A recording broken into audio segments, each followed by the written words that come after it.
오늘 우리에게 주신 하나님의 약속된 말씀은 구약 성경 가운데 시편 126편 3절에서 6절까지 말씀 한 목소리로 합독합니다. 여호와께서 우리를 위하여 큰 일을 행하셨으니 우리는 기쁘도다. 여호와여 우리의 포로를 남방 시내들같이 돌려보내소서. 눈물을 흘리며 씨를 뿌리는 자는 기쁨으로 거두리로다. 울며 씨를 뿌리러 나가는 자는 반드시 기쁨으로 그 곡식단을 가지고 돌아오리로다. 아멘. 기쁨의 열매를 위하여라는 제목입니다. 씨를 뿌리지 않으면 거둘 것이 없죠. 세상에 아무리 많이 널려있는 곡식과 과일이 있어도 내가 뿌리지 않는 것은 거둘 수 없는 것입니다. 어느 선비가 물에 빠져서 외칠 때 지나가는 사공이 그걸 보고 있었죠. 그때 선비가 뭐라고 말하는가? 자신을 건져주면 50냥을 주겠다는 것이 50냥. 그래서 선비가 빠져서 허우적거리는 것을 보고 사공이 목숨을 걸고 뛰어내려가서 그를 구해줬죠. 그래서 반드시 살아나온 선비가 자신은 이제 살았으니까 50냥을 주겠다고 해놓고는 5냥만을 주고 말이에요. 5냥. 그리고 세월이 지나서 또 선비가 물에 빠져서 허우적거리는 거죠. 그때는 그 선비가 뭐라고 하느냐. 자신을 건져주면은 100냥을 주겠다라고 이야기해요. 100냥. 그랬더니 그 사공이 보니까 전에 50냥을 주겠다고 해서 5냥밖에 주지 않았던 그 사람이 틀림없이 건져주어도 100냥은 그냥 10냥을 줄까 말까 해서 그냥 바라보고 와 있었다. 그래서 그 선비는 결국 물에서 나오지 못하고 세상을 떠났다는 이야기죠.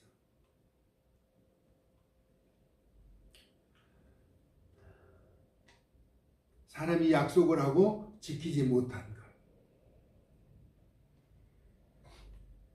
사람들은 그렇죠. 자기가 이 물은 절대 마시지 않겠다고 그 물에 침을 뱉고도 그 물을 마시는 것이 사람이라는 것이죠. 그리고 군대에 그쪽으로 보고는 쳐다도 보지 않겠다고 하지만은 군대 갔다 온 남자들은 또 군대 이야기를 하면서 시간을 보내는 것입니다. 사람은 자기가 한 말, 신용이라고 하는 것, 사업의 보루인데 우리나라의 현대조선을 일으켰던 사람이 그 배경에 신용, 그 약속이 있었더라고요. 아무것도 가진 것이 없는데 신뢰할 수 있도록, 상대방이 신뢰할 수 있도록 차관을 빌려오는데 적극적으로 어필을 하면서 믿음을 가도 자신의 진실한 마음을 드러내고 또 신뢰를 얻고 자기가 한 말의 약속을 이행했다고 합니다. 이처럼 작은 일, 큰 일, 신용을 지키는 것이 삶의 유익을 가져다 준다는 것이죠. 오늘 성경에 씨를 뿌리는 자는 거두기 위함임을 나타내고 있습니다. 수고는 열매를 기다리는 것이죠. 이렇듯 아이를 낳고 기르는 것도 힘든 일입니다. 우리가 한 아이가 자라서 성년이 되기까지 자신의 역할을 감당하기까지 수많은 시간을 할애하면서 또 힘든 여정을 지내야죠. 요즘 우리나라에서는 이제 노벨 문학상을 받는 한강이라고 하는 사람이 있었죠. 그 사람이 아이를 낳게 된 배경이 그렇다고 해요. 아이를 낳지 않으려고 했는데 남편이 그 아이가 자라서 시원한 수박 맛을 알게 하는 것도 좋지 않겠느냐. 비바람 불고 또 힘든 세상이지만 그것을 이겨나갈 수 있도록 그에게 그런 기쁨을 주는 것도 좋지 않겠느냐. 여러 가지 이야기를 했는데 가장 공감할 수 있었던 것은 여름에 시원한 수박을 먹을 수 있도록 그 아이에게 기쁨을 준다면 좋겠다는 생각이 들어서 아이를 갖게 되었다는 것이죠. 그는 우리나라의 참 어려운 가운데서도 노벨 문학상, 노벨 평화상에 이어서 문학상을 수상한 쾌거를 이루어서 요즘 중고 서점에 가도 그 책을 사기가 어려워서 많은 사람들이 또 한강이 쓴 그런 작품을 보기 위해서 사기 위해서 헌책방 앞에도 줄을 서서 책을 구하고 있다라고 하는 것. 그 사람이 그동안 많은 역경을 지내오면서 자신이 기록한 소설을 통해서 많은 사람들이 위로를 받고 변화를 받는 그런 여정 가운데 남다른 수고가 있었기에 그런 결과가 나타나게 되는 것이죠. 씨를 뿌린다라고 하는 것은 그 씨앗의 열매를 기다리는 것입니다. 그런데 문제는 뿌린 씨가 자라지 않을 수도 있다라고 하는 것입니다. 그럴지라도 씨를 뿌려야 하는데 눈물을 흘리며 씨를 뿌리는 자는 기쁨으로 거두리라 라고 말씀하고 있습니다. 눈물을 흘리며 씨를 뿌린다라고 하는 것은 간절함이 내포되어 있는 것이죠. 요한복음 16장 20절에 예수님이 제자들을 떠나가신 후에 나타날 현상에 대해서 이렇게 말씀하셨습니다. 내가 진실로 진실로 너희에게 이르노니 너희는 고가고 애곡하겠으나 세상은 기뻐하리라. 너희는 근심하겠으나 너희의 근심이 도리어 기쁨이 되리라. 우는 것과 눈물은 같은 현상이죠. 울어야 눈물이 나고 눈물이 난다는 것은 울고 있다라고 하는 것입니다. 기쁨의 눈물도 흘리지만 슬픔의 눈물도 결국 울고 있는 것이 맞죠. 울며 눈물을 흘리며 씨를 뿌린 자는 반드시 거두게 된다는 것이 성경의 가르침입니다. 본문은 이스라엘 백성들이 억압과 심한 고통 가운데 있던 그 포로에서 돌아오는 현상을 노래하고 있습니다. 여호와께서 나라를 잃고 소망이 없이 방황하던 이스라엘 백성을 위하여 크고 놀라운 일, 큰 일을 행하셨다는 것입니다. 이는 거룩한 회복을 이야기하는 것이죠. 이사야서 35장 10절에서 보니까 이사야 선지자는 여호와의 속량함을 받은 자들이 돌아오되 노래한다는 것입니다. 그리고 시온에 이르러 그들의 머리 위에 영영한 희락을 띠고 기쁨과 즐거움을 얻게 될 것을 말하고 있습니다. 그러므로 슬픔과 탄식이 사라지리라는 것이죠. 그동안 힘들고 어려운 여정이 사라지게 된다라고 하는 것입니다. 소망이 전혀 없고 누구 한 사람을 기대할 바가 없던 열악한 상황에서 여호와께서 가장 큰 선물을 허락하신 것이죠. 그 결과는 광야와 메마른 땅이 기뻐하며 아무런 소망과 기대할 것이 없는 식물이 자랄 수 없는 광야 같은 메마른 땅 사막이 기뻐하며 백합화같이 피어 즐거워하며 무성하게 피어 기쁜 노래로 즐거워하게 된다는 것입니다. 레바논의 백향 영광과 갈멜과 샤론의 아름다움을 얻을 것이다. 이사야 선지자는 이제 회복에 대해서 그렇게 이야기하죠. 그들이 여호와의 영광, 거룩한 회복으로 말미암아서 곧 우리 하나님의 아름다움을 보게 될 것이다. 너희는 약한 손을 강하게 하며 떨리는 무릎을 굳게 하며 겁내는 자들에게 이르기를 굳세어라 두려워하지 말라. 보라 너희 하나님이 오사 보복하시며 갚아주실 것이라. 보통 시합에 나가서 두려워하고 염려할 때 옆에서 응원할 때 걱정 말라 자신 있다 네가 이기고 있다 할 수 있다 이렇게 해주는 것과 같은 것이죠. 하나님이 오사 너희를 구하리라 하셨고 그때 맹인의 눈이 밝을 것이며 못 듣는 사람의 귀가 열릴 것이라는 변화를 이야기하고 있습니다.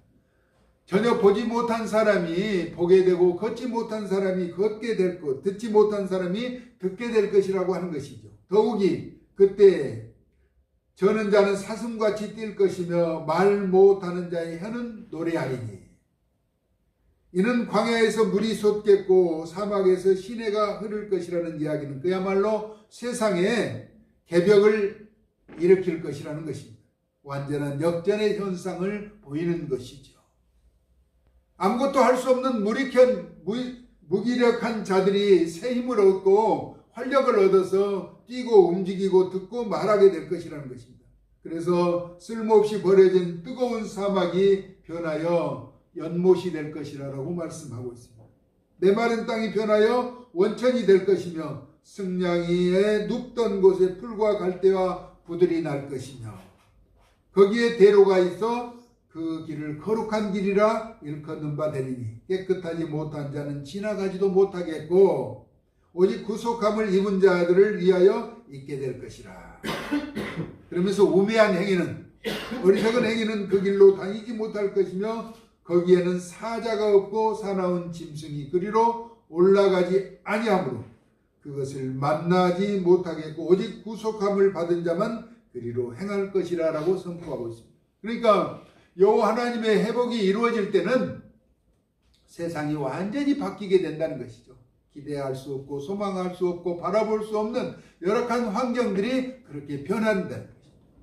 사막에 물이 흐르고 연못이 되고, 그렇죠? 풀이 나고 이런 자라남이 있어지겠다라고 하는 것이죠. 그래서 본문은 포로에서 돌아올 때 꿈꾸는 것 같았다라고 말하고 있습니다. 시편 126편 우리가 3절에서 6절까지 읽었는데 1절에 보면은 여호와께서 시온의 포로를 돌려보내실 때 우리는 꿈꾸는 것 같다.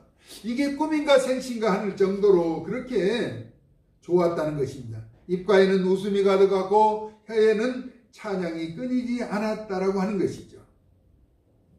이 같은 사실을 목도한 많은 나라들이 한결같이 말하기를 대단한 일, 엄청난 일, 여호와께서 이스라엘 백성을 위하여 큰 일을 행하셨다라고 이렇게 이구동성으로 말한다는 것입니다. 그도 그럴 것이 스룹바벨 포로 귀환 이후 80년 만에 이루어진 일이라서 더 기쁨이 크게 다가왔을 것입니다. 지금 우리나라도 73, 4년이 지난 이산 가족들은 북한을 바라보면서 고국 땅에 한 번이라도 밟아보고 싶고 만나보고 싶다는 간절한 소망을 버리지 않는데 80년 만에 포로에서 돌아온 그들의 기쁨은 어떻겠는가 하는 것이죠. 1차 기환이 아닥사스다 왕 제7년에 BC 458년이고 제대로 기환이 이루어진 것이 BC 537년이니까 한 80년 만. 그 내용이 에스라서 1장 1절에서 2절에 보니까 왕 고레스 원년은 주전 539년으로서 10월 바벨론 포로 이후 니산 538년에 시작되었다라고 이야기하고 있습니다. 그러므로 80년 만의 해방과 회복의 기쁨을 누리는 것이죠. 하나님은 죄에 대한 벌을 가감없이 징벌하시지만은 그러나 자비와 긍휼하심은 절대로 멈추지 않으시는 사랑의 하나님이시죠. 본문 3절에서 하나님의 자비하심의 그 기뻐함을 잘 나타내고 있는데 여호와께서 행하신 큰 일로 이스라엘 백성된 자들이 기뻐하고 있다라고 하는 것입니다. 3절 같이 한번 읽어볼까요? 여호와께서 우리를 위하여 큰 일을 행하셨으니 우리는 기쁘도다. 엄청나게 기뻐한다는 것입니다. 그러면서 이어지는 말씀의 내용은 포로된 자기들을 남방 시내들같이 돌려보내라는 것입니다. 4절을 같이 읽습니다. 여호와여 우리의 포로를 남방 시내들같이 돌려보내소서. 이는 이스라엘 땅이 대부분 사막으로 척박한 사막의 땅입니다. 그러나 우기 때가 되면 거기에는 물이 흐르게 되는데 건기에는 대부분 말라 있는 것으로 대표적인 땅이 네게부 사막입니다. 이집트에서 이스라엘로 접어들면은요 끝없는 사막이 펼쳐지는데 가장 먼저 반기는 것이 네게부 사막이에요. 젖과 꿀이 흐르는 땅이라고 하는데 가서 보면은 완전한 사막이에요. 네게부 사막. 가장 먼저 네게부 사막이 알리는 곳인데 그러나 메마른 사막이라도 우기 때가 되면 많은 물이 흘러 사막을 적시는 것처럼 포로에서의 1차 기환도 우기 때만 흐르는 남방 지역의 시내들처럼 부분적으로 이루어졌다라고 하는 것이죠. 하지만 이제 완전한 회복과 해방의 기쁨을 누리도록 여호와께서 큰 일을 행하셨으니 우기 때의 남방 시내들까지 흠뻑 적시는 네게부 사막처럼 기쁨의 눈물을 흘리도록 하여 달라라고 하는 것입니다. 다시 말하면 여호와 하나님께서 범죄하였던 이스라엘 백성들이 기쁨의 열매를 맺기까지 얼마나 많은 시간을 기다리며 울고 눈물을 흘렸을까 하는 것입니다. 우리는 죄를 짓고 자기 소견에 오른 대로 행하였다가 다시금 뉘우치고 반복을 일삼고 여호와 하나님께 다시 회개하며 돌아오지만은 우리 하나님은 죄에 대하여 너무나 가혹하리만큼 온몸으로 맞서신 것입니다. 우리는 자신의 잘못을 회개하고 뉘우치지만 하나님은 이 죄를 단절하기 위해서 자신의 온몸으로 맞서 싸우셨다라고 하는 것입니다. 죄는 요한일서 3장 4절에 죄를 짓는 자마다 불법을 행하는 자라고 표기하고 있습니다. 그러므로 죄는 불법이죠. 그러면서 죄를 짓는 자는 마귀에게 속하니 사탄에게 속았다는 것입니다. 마귀는 처음부터 범죄함이라. 이를 멸하시기 위해서 우리 예수님이 오셔서 십자가에서 대가를 치르신 것입니다. 우리는 죄를 짓고 회개하지만 예수님은 그 죄를 멸하시기 위해서 십자가에서 대속의 제물이 되셨다라고 하는 것입니다. 죄를 온몸으로 막으신 것이죠. 채찍 맞고 피 흘리면서 멸시와 모욕을 당하고 우리를 대신하여 그 고난의 십자가를 지신 것이라는 것입니다. 우리가 삶에서 기쁨을 얻기 위해서는 행복과 승리와 성공자의 자리에 서기 위해서 죄 없으신 예수님을 그래서 닮아가야 하고 하나님의 말씀을 지켜 행하며 성령의 조명하심을 받아야 한다는 것입니다. 그것이 죄를 미워하는 것이며 멀리하는 비결이기 때문입니다. 오늘 본문에서 소개되고 있는 내용은 이스라엘 백성들이 여호와 하나님 앞에 범죄함으로 포로로 붙잡혀 갔다가 80년 만에 돌아오는 그 회복의 기쁨을 노래하고 있다라고 하는 거죠. 하나님은 죄를 짓는 자를 그냥 간과하실 수가 없습니다. 아무리 사랑해서 자신의 아들 독생자까지 내보내셔서 죄를 멸하게 하신 하나님이시지만 죄에 대해서는 너무나 가혹하리만큼 단죄하시는 분이에요.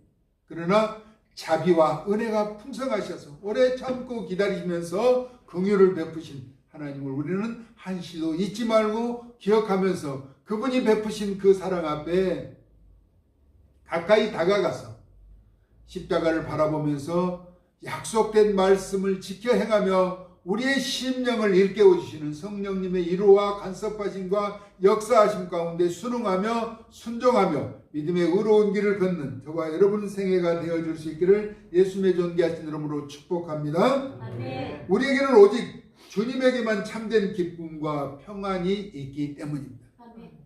세상에 많은 물질이 있어도 참된 위로와 평강 또 그 목숨을 유지하기가 어렵다라고 하는 것입니다. 저는 전에 하신 어른들이 하는 말씀, 천석구는 천가지 걱정, 만석구는 만가지 걱정이 있다. 천석 만석을 가진 사람이 무슨 걱정이 있을까 하지만은 그들에게도 보이지 않는 많은 근심 걱정이 있다라고 하는 거죠.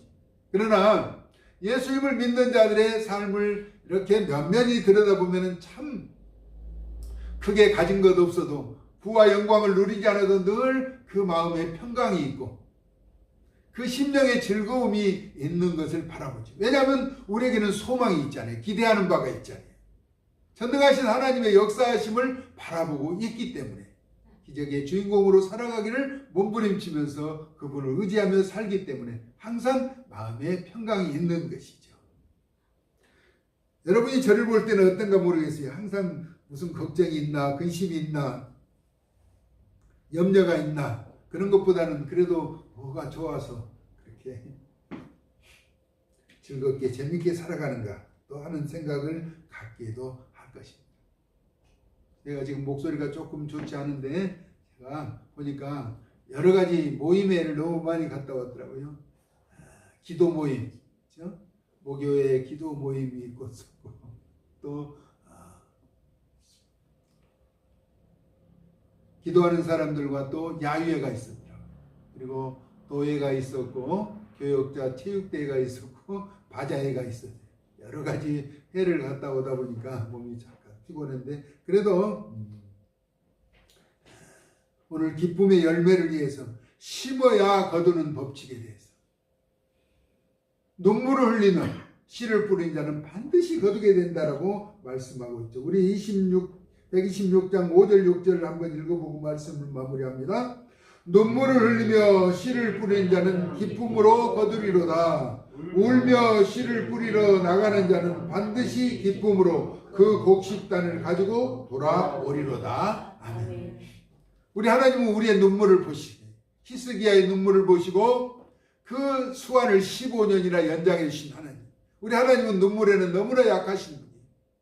우리가 눈물을 흘리며 씨를 뿌리는 자 반드시 기쁨으로 거두리라고 약속하고 있기 때문에 믿음의 눈물을 흘리면서 하나님께로 가까이 다가가서 여러분 이 땅에서 믿음의 승리와 성공자의 삶을 살아갈 수 있기를, 기적의 주인공으로 세워져 갈 수 있기를 예수님의 존귀하신 이름으로 축복합니다. 아멘. 살아서 역사하시는 고마우신 하나님, 기쁨의 열매를 위하여 발버둥치는 주의 백성들 심령 가운데 함께하여 주시고 그들이 간절히 부르짖고 간구하는 기도에 응답하여 주시되 거룩한 부흥의 역사에 하나님 한 발짝 더 다가와 주셔서 주의 권능을 나타내 보여주심으로 말미암아 이스라엘 백성들이 80년 만에 돌아오는 회복의 기쁨을 누렸던 것처럼 저희도 큰 기쁨을 누리며 하나님 앞에 영광을 돌리는 변화의 삶을 살아가도록 은총을 더하여 주시옵소서.